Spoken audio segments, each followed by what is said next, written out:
Breaking news नाज़रीन जेका मां सां शेयर कंदा हलूं त घोटकीअ भरिसां 10 ॾींहं अॻु क़तल थी वियल पौरियत जी कातिल संदसि ज़ाल निकिती आहे।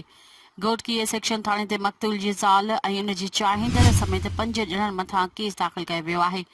ॻोठ बानो ख़ुश्कवासी पौरियत अब्दुल हफ़ीज़ मीराणी खे 10 ॾींहं अॻु क़तल करे लाश काज़ी वाह में लोढ़ियो वियो हो। मक़तूल सां गॾु ज़ाल ऐं 2 मासूम नियाणियूं बि गॾु हुयूं जेके मुसलसल गुम आहिनि।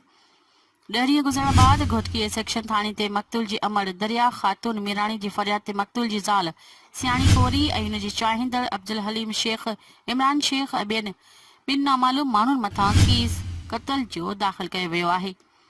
केस में फरियादड़ ॼाणायो त मक़तूल जी ज़ाल सियाणी कोरी पंहिंजी चाहींदड़ रोनती वासी अब्दुल हलीम शेख सां गॾिजी पंहिंजे मुड़ुस अब्दुल हफ़ीज़ मीराणी खे क़तल करे लाश काज़ी वाह में लोढ़े पाण 2 मासूम नियाणियुनि खे साण खणी चाहींदड़ अब्दुल हलीम शेख सां फरार थी वई आहे।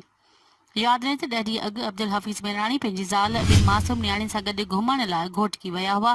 बाद में 4 ई घर भाती गुम थी विया हुआ। 1 ॾींहुं बाद अब्दुल हफ़ीज़ जो लाश काज़ी वाह मां हथायो।